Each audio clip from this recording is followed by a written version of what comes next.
Friends, this morning I shall talk to you about contemporary Indian English fiction. But in order to do that, one needs to contextualize a bit. And so I shall go back in time to virtually the middle of the 19th century, when important developments in the cultural context came about. One of them was, of course, the idea of India as a nation.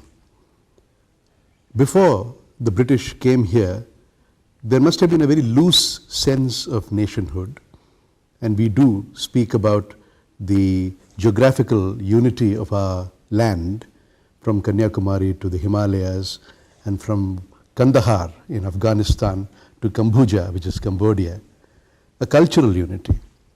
But if you want to think in terms of a modern nation state, perhaps we need to go back to the context of colonialism. And I think to some extent, British rule brought about a sense of nationhood amongst us. The way in which they connected various parts of our country through the railroad, the post and telegraphic systems which they put in place, the ornithological and geological surveys they conducted, the ethnographic researches they conducted, much of this created a body of knowledge which gave us a sense of being part of a larger whole. The impact of this is also felt in literature.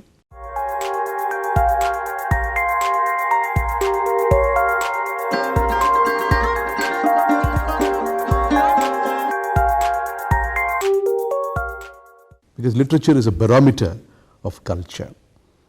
And when it comes to the business of prose narrative, you will find that some of the early stirrings in India, where they began writing in English, get linked up with the introduction into India of English education. English education, of course, has had an earlier history. I think in the late decades of the 18th century, there were some efforts to create conditions in India where English education could be introduced. But perhaps the landmark decision was 1817, when this famous college called Hindu College was set up in Calcutta. Today, Hindu College is called Presidency College. But that is where people like Raja Ram Mohan Roy and others had their activities. A major thinker in Hindu College at that time was a man called Desrosiers, whose poetry is something we will be talking about in another lecture. But these conditions which were created in Hindu College were, I think, part of the larger enterprise of making India a modern nation. And they saw that modernity was in some ways deeply linked up with English education.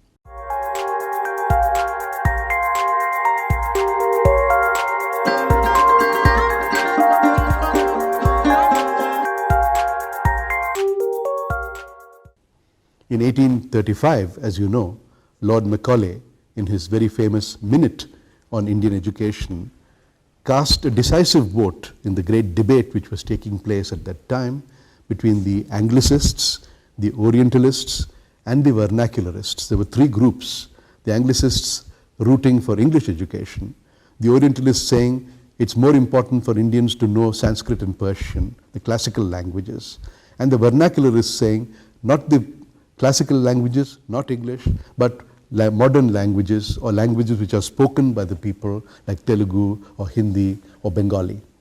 So in this debate, the great moment came when Lord Macaulay had to cast a vote, and his vote was decisively in favor of English education. So this was the beginning, in some sense, of English as a medium of instruction in our country, and we have not recovered from that historical intervention even today. I'm saying recovered because there have been good things and bad things about the introduction of English education in India. One of the good things, of course, was that many Indians who were already writing in English began to get greater inspiration to compose in the English language. And you see this both in poetry and in fiction. I am now concentrating on the fiction.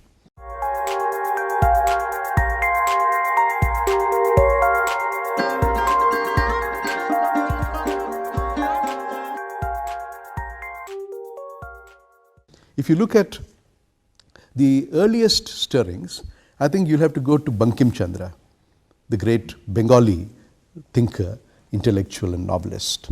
Of course, he wrote a good deal in Bangla, but his first effort at writing a novel was in English, and that appeared in the 1860s, a book called Raj Mohan's Wife. It was an effort at some kind of a romantic tale of intrigue between members of a family, a kind of an effort at describing life in rural Bengal, but it was also a highly moral effort at showing the victory of good over evil. The other important figure in this business of writing novels is, of course, Tagore. We now have a good deal of Tagore's work translated into English, but we must not forget that Tagore brought in a kind of a modern spirit into cultural activity by writing in Bengali, but using the novel as his form. And one of the greatest novels which Tagore wrote was Gora.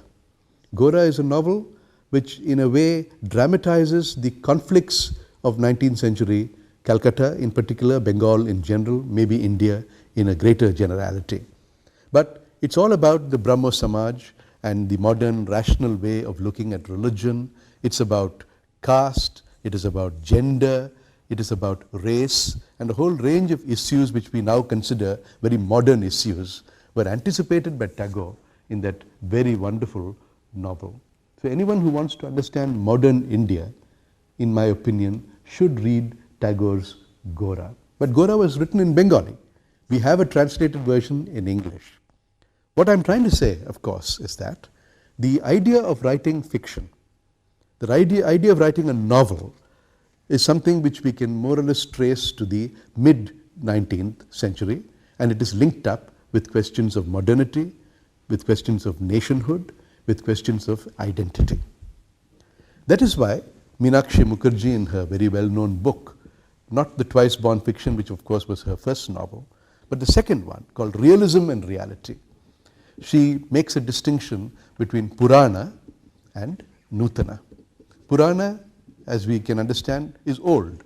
Of course, it also refers to the great Pauranic tradition of narration in India, where the gods and goddesses were mythologized, and we have all kinds of fantastic events taking place, but with a great deal of philosophical and allegorical meaning embedded in those narratives. But the Pauranic way of narration is usually linked up with some sense of a timeless world, a metaphysical world. So ordinary reality of the kind which you and I experience, the relativistic world of ordinary life, is not the focus of the Pauranic narrative. There, time is not real time. It is not clock time, but it is mythical time, or mythological time, or transcendental time, or eternal time, if you like, or timeless time. Okay? So that kind of a large perspective which you see in the Pauranic narrative is a very important strain in the Indian consciousness. I'll be coming back to this point a little later. But Meenakshi Mukherjee's distinction between the Purana and the Nutana is what I am now focusing on. Nutana means new, that which is new. And you know that the novel, when we say novel, in the English context, the novel rose in the 18th century. It had something to do with the rise of the middle classes in England. It had something to do with capitalism and colonialism. Defoe's great book, Robinson Crusoe, is a classic example of the modern novel, and the first English novel, in fact, which seems to embody within itself the tensions of bourgeois society of the time. So the novel is linked up with a new world view. And in the 19th century, India's middle class was also increasing in size. It became a very important part of the national culture. If you wanted to see any kind of movement in Indian thought or any kind of progress in the Indian consciousness, you would have to necessarily look at the great middle class of India, which was then rising into its own stature. The national movement, for example, was basically a middle class movement. We mustn't forget that. The great thinkers were all middle class people who had their own middle class values, and they saw nationhood as an important end for achieving the purposes of the middle classes. And the novel, to some extent, is implicated in this cultural and political movement.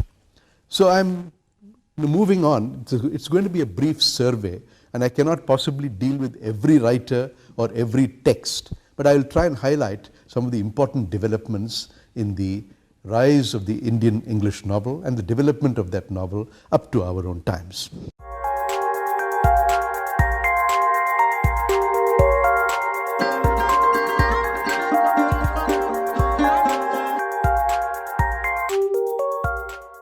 I'll move on now from Bankim and Tagore and move on to other writers who began writing in the south of India particularly. There's Rajam Iyer, who wrote a lot in Tamil, but also wrote one or two well-known novels in English. Vasudeva Shastri, for example, is a novel which he wrote, and it is a Vedantic novel. In fact, it's a novel about Vedanta, and it's an effort at promoting Vedantic ways of living. The whole idea of detachment and detached action, which we are familiar with from the Bhagavad Gita, is embodied in this novel by Rajam Iyer. Then we have Madhavaiah. Madhavaiah is again a man who wrote a good deal in English, but he also wrote in Tamil. The point I'm making, of course, is that some of our best writers, and we've seen this in Bankim, in the early part of our story, are bilingual. They write both in their mother tongue or in the language of the area, and they also write in English. And so this raises an interesting issue which we have not been able to completely get rid of. Even today we ask the same question. Why should an Indian write in English? And if an Indian writes in English, is his or her creative effort going to be authentic? Can English embody the authentic reality of India? Or is writing in English automatically a compromise, where you're trying to put an Indian idea into a form which has been derived from some other part of the world? This question keeps coming up, and it's been answered by different writers in different ways, and I'll try and give you a sense of that as we go along. Mahatma Gandhi is dominating the scene in India. He, of course, as you know, came back from South Africa after experimenting with Satyagraha in 1915. And by 1920, he had effectively taken over the national movement from other important figures like Gokhale, who of course died in around 1915, and Tilak, who I think died in 1920.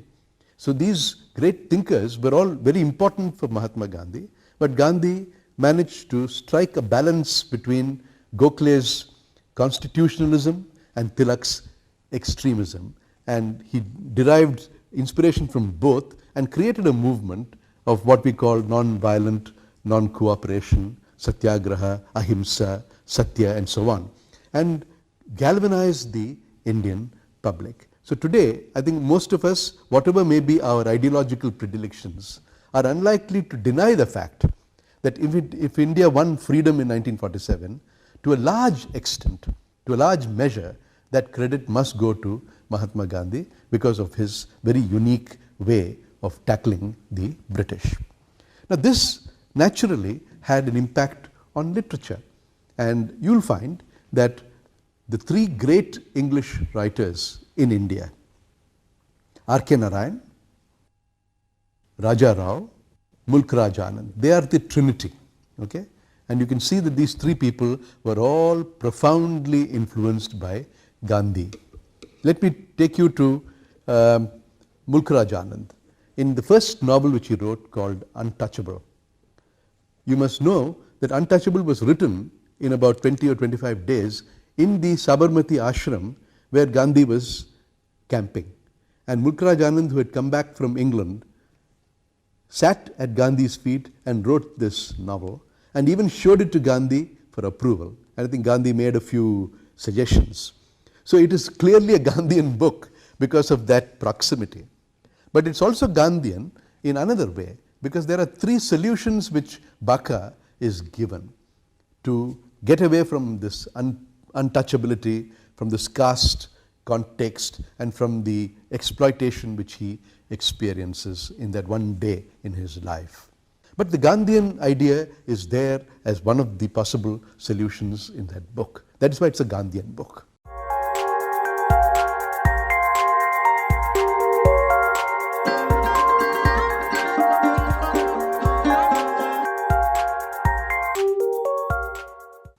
Now move on to Raja Rao.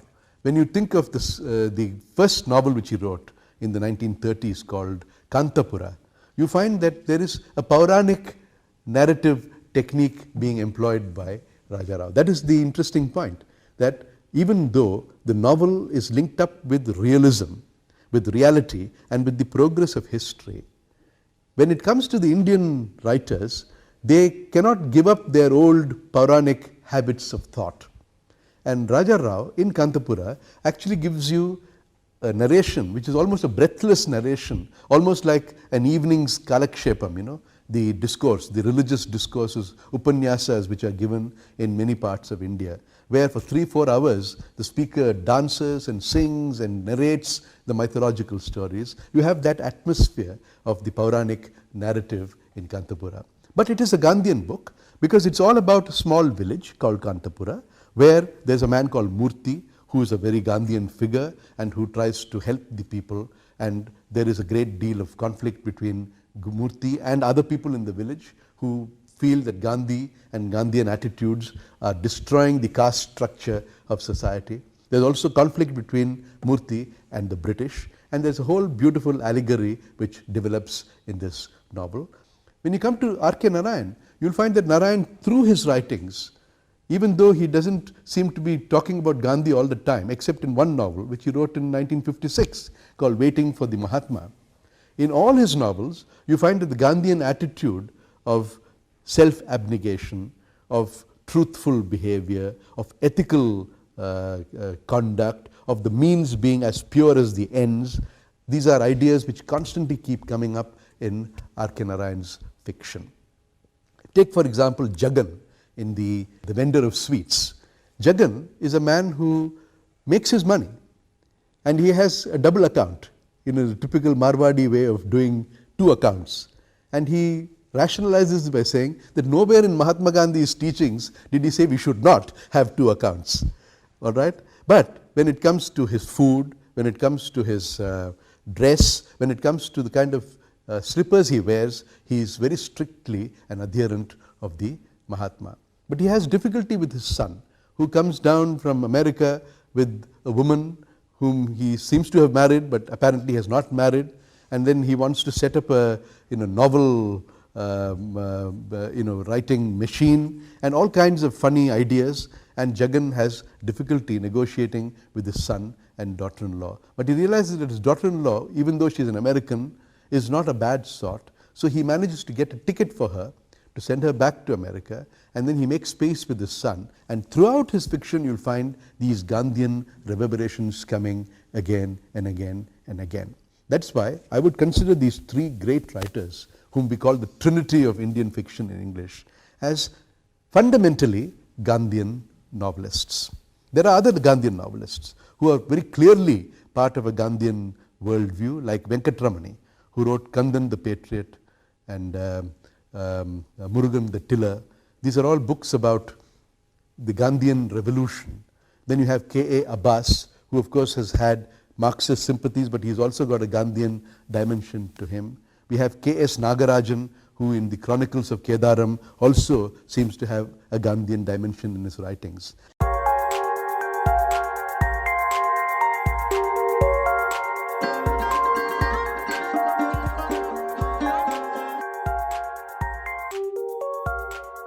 If you look at the developments in Indian English fiction a little later.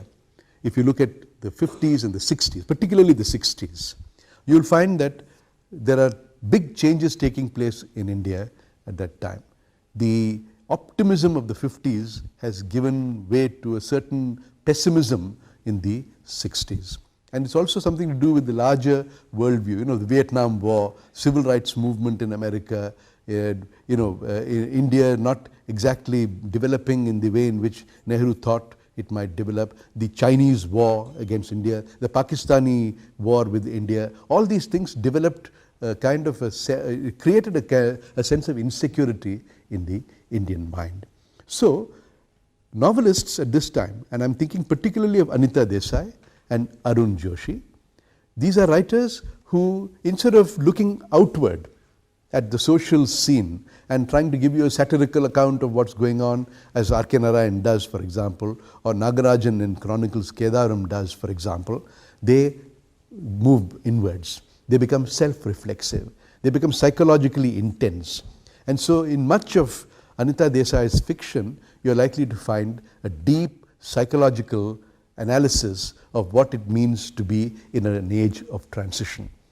A modern nation, but caught in the throes of an older worldview. That is, of course, the real problem in India, isn't it? Even today, we are struggling with the idea of modernity, but we are not able to give up our values which are coming down from the tradition. And we need to negotiate these things and come up with some kind of a balance.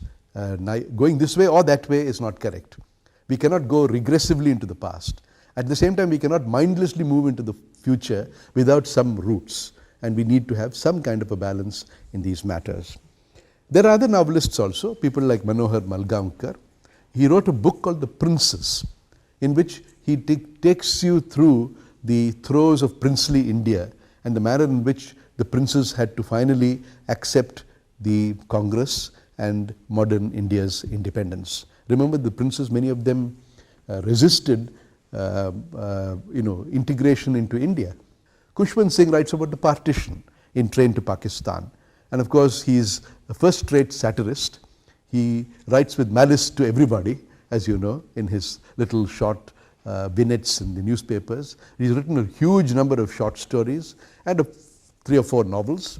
But in all these novels and his short stories, there is a kind of earthy humor and a satirical bent of mind which allows him to see things in perspective, to make fun of all the great sacred cows of this country, and then to arrive at his own understanding of events and people and matters. During the emergency, he supported the emergency, and many people got very upset with him for having done that. But in 1984, when there was the terrible anti-Sikh riots in Delhi after Indira Gandhi's death, he returned his medals and his honors to the government as a mark of protest against Operation Blue Star, which was actually letting the army go into the Golden Temple in Amritsar. Wonderful writer. But I'm now cutting the story short, a long story short. 1980, great year. Okay, that is the year when Salman Rushdie publishes a book called Midnight's Children.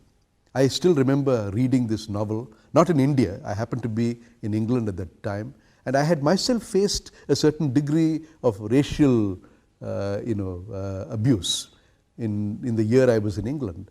And when I read this book, I suddenly felt proud of the fact that an Indian could write a novel like this, using the English language in order to turn the tables on the Englishmen themselves, not giving them any quarter whatsoever. Many Indian writers in English would use Indian words, like Raja Rao, for example, and then give you a glossary at the end of the book. Okay, a word like karma, what is dharma, and so on. But Salman Rushdie would use Hindustani words and Urdu words and Hindi words and simply not give you a translation. And that is, you and I have read the Daffodil poem for the last 150 years, right, in this country. And we have not been given any great help by the English people in finding out what on earth this terrible flower is all about. I can assure you it's a terribly dirty looking flower, but 10,000 saw at a glance and all that. So here is Rushdie turning the tables and saying, well, you've given us trouble, now I'm going to give you trouble. You make out your, whatever you want from this novel. Of course, that's only a part of the story. What I'm trying to drive at is that here is a novel which is about postmodern India, It's about the defeat of India's ideas of nationhood. It is about the decline of Nehruvian India, and it's about a postmodern way of looking at history.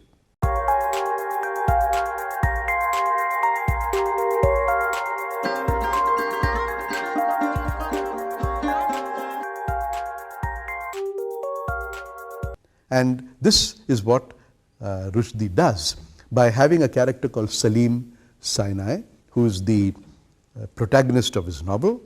And he is born exactly at the stroke of midnight. When the clocks did a namaste, right, at 12, Salim Sinai was born and India became independent. So here is a passage, the opening paragraph of Midnight's Children, which almost seems to suggest that India's history and Salim Sinai's history are intertwined. What happens to Salim Sinai happens to India, and what happens to India has an impact on Salim Sinai. So the public and the private, the personal and the political merge.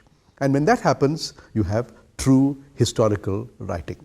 Because as the great Belgian thinker George Lukács pointed out, in a great historical novel like The Heart of Midlothian by Walter Scott, you must have this merging of the personal and the political, the public and the private, each interpenetrating, each in a symbiotic relationship with the other. That is Lukács' view, and I think you can see it happening in Salman Rushdie's family saga novel called Midnight's Children. Apart from that, there is experimental verve, there is a lot of play with language, there is linguistic brilliance, and I think Rushdie managed to write probably one of the most interesting novels of our times.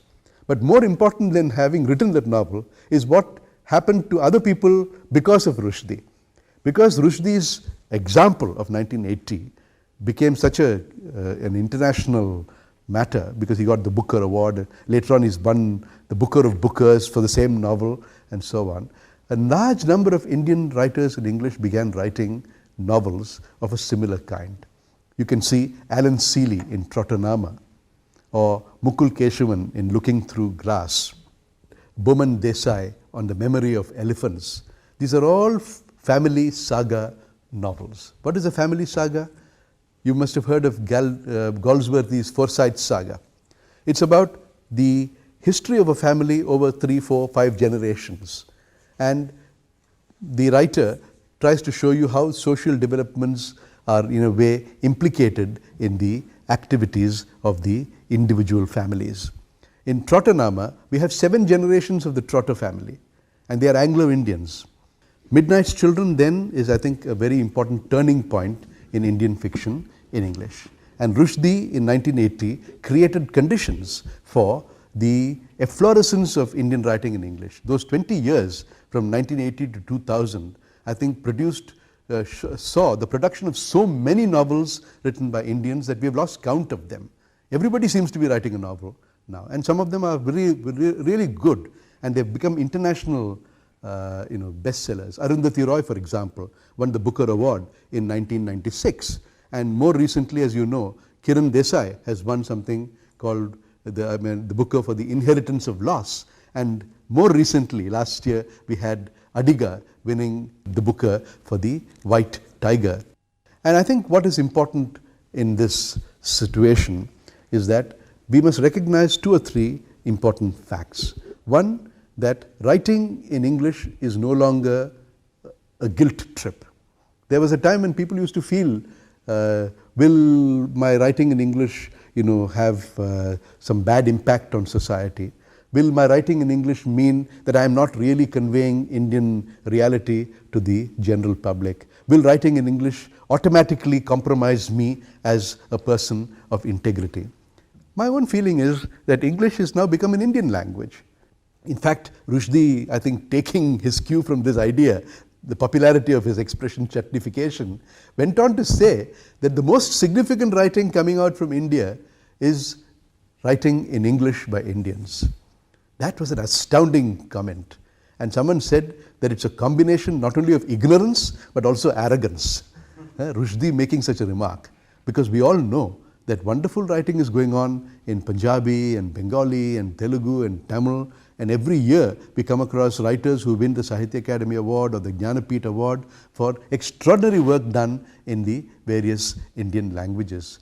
And surely when some people write in English and they make it their own, there is no particular reason why we should think that writing in English automatically means the destruction of an Indian identity.